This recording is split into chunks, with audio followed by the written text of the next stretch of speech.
1981, a murder trial in Connecticut made headlines around the world. It wasn't just because of the brutal crime, but because of the defense. For the first time in American history, a lawyer stood before a judge and argued that his client wasn't guilty because the devil made him do it. This is the true, chilling story of Arne Cheyenne Johnson and the demonic murder defense. Our story begins not in a courtroom, but in a quiet suburban home in Brookfield, Connecticut. In 1980, the Glatzel family was living a normal life until their 11-year-old son David started experiencing terrifying changes. He began seeing a shadowy figure at the foot of his bed, a man with horns, hooves, and a sinister grin.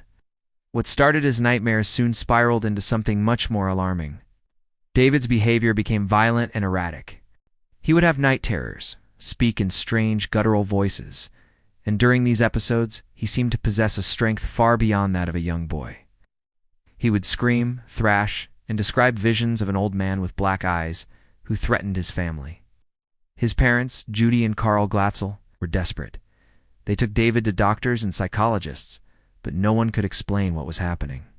Fearing they were dealing with something beyond medical science, they turned to a different kind of expert, Ed and Lorraine Warren. The Warrens were well-known paranormal investigators, famous for their work on cases like the Amityville Horror. After observing David firsthand, they came to a terrifying conclusion. In their professional opinion, David Glatzel was possessed by a demonic entity. The Warrens documented dozens of incidents, recording David as he spoke in Latin, levitated, and recited passages from the Bible and Paradise Lost, books he had never read. The family, now convinced, sought help from the Catholic Church. Several priests were brought in to perform a series of exorcisms. These rituals were intense and harrowing. Witnesses, including the priests and the Warrens, claimed that David would convulse violently, curse in languages he didn't know, and physically manifest scratches and bruises on his body during these terrifying sessions. One person in the room decided to take matters into his own hands. This was Arne Cheyenne Johnson, the 19-year-old boyfriend of David's older sister, Debbie. Arne had been present for many of the exorcisms, and he couldn't bear to see David suffer any longer, according to the Warrens and the Glatzel family. Arne directly challenged the demon. He shouted at the entity, taunting it, telling it to leave the boy alone and take him instead. He essentially offered himself up as a new host. Lorraine Warren claimed she warned Arne not to do it, telling him it was the most dangerous thing he could possibly do. But it was too late. After that day, those close to Arne said he began to change. The polite, quiet young man started acting differently. He would drift into trances, stare blankly into space, and sometimes growl like an animal. He complained of blackouts, losing entire stretches of time where he couldn't remember what he'd done. Debbie Glatzel later recalled that he would get into car accidents he couldn't explain and would wake up terrified, claiming he'd seen the same beast David had described. He believed the demon had taken him at his word and was now inside him. By early 1981, Arne Johnson and Debbie Glatzel had moved out of the Glatzel home to find some peace. They rented an apartment from Alan Bono, a 40-year-old man who also became Arne's boss at a local dog kennel. By all accounts, Arne and Alan were friends. But the strange behavior continued. Arne's trances and blackouts grew more frequent and intense. Debbie became so concerned that she quit her job to be with him full-time. She feared that he was losing control. Then came the fateful day, February 16, 1981. Arne called in sick to work. He, Debbie, Alan Bono, and a few others spent the afternoon together, drinking heavily. Later that day, an argument erupted between Arne and Alan. The exact cause of the argument is still disputed. Some say it was over Debbie, others say it was about a car repair bill. Whatever the trigger, the situation escalated quickly and violently. Suddenly, Arne pulled out a 5-inch pocket knife. In a frenzy, he lunged at Alan Bono, stabbing him repeatedly in the chest and abdomen. The attack was swift and brutal. Bono staggered out of the apartment and collapsed on the street, bleeding profusely. He died shortly after. When the police arrived, they found a strange scene.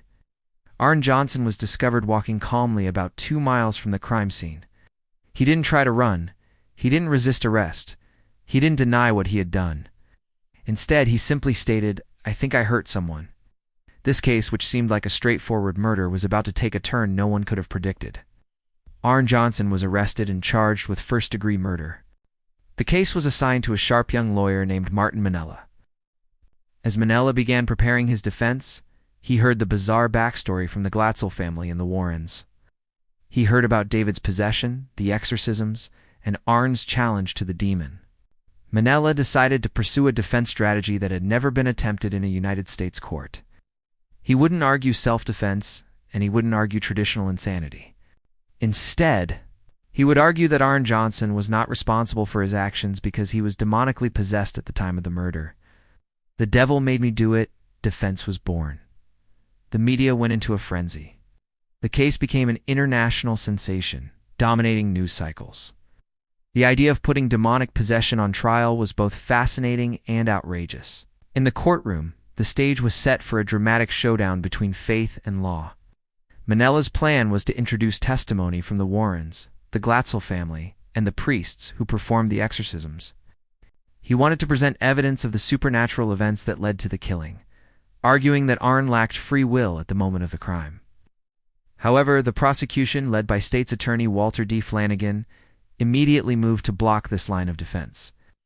They argued that the entire possession claim was an elaborate hoax designed to excuse a drunken, violent act. Flanagan contended that the killing was a simple, tragic result of alcohol and a heated argument.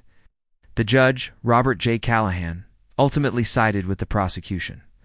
He ruled that a defense based on demonic possession was impossible to prove in a court of law. There was no scientific or legal precedent for it. He famously stated that such testimony was unscientific and irrelevant, and that he would not allow such a defense to be presented. With the demonic possession defense thrown out, Minnella had to pivot.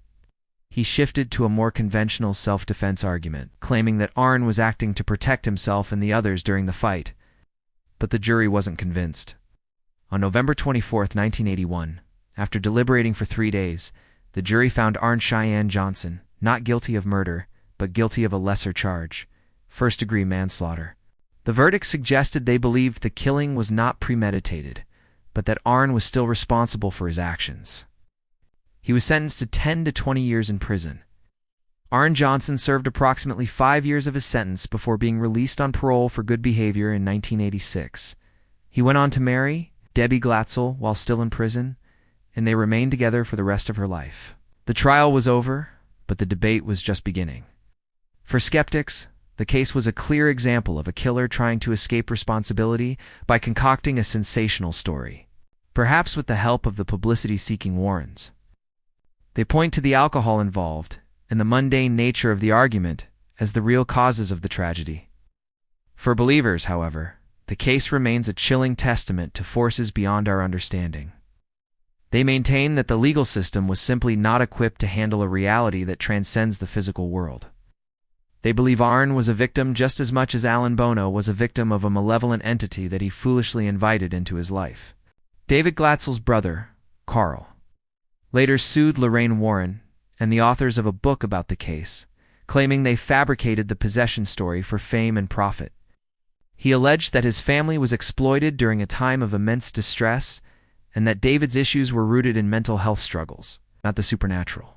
The Warrens and other family members stood by their original account. Decades later, the story of Arne Johnson continues to captivate us, most recently as the basis for the film The Conjuring, The Devil Made Me Do It. But behind the Hollywood horror, there's a real story of a life lost in a legal system forced to confront a question it couldn't answer. Was this a simple, tragic crime of passion fueled by alcohol? Or was Arne Cheyenne Johnson truly a pawn in a terrifying supernatural game, a man who lost control not of his temper, but of his very soul? The court made its decision, but the question still lingers. Echoing from that Connecticut courtroom, can the devil really make you do it? Thank you for watching. If you found this story as fascinating as I did, make sure to like this video and subscribe for more deep dives into history's most compelling and mysterious cases. Let me know your thoughts in the comments below. You believe in the demonic defense? See you next time.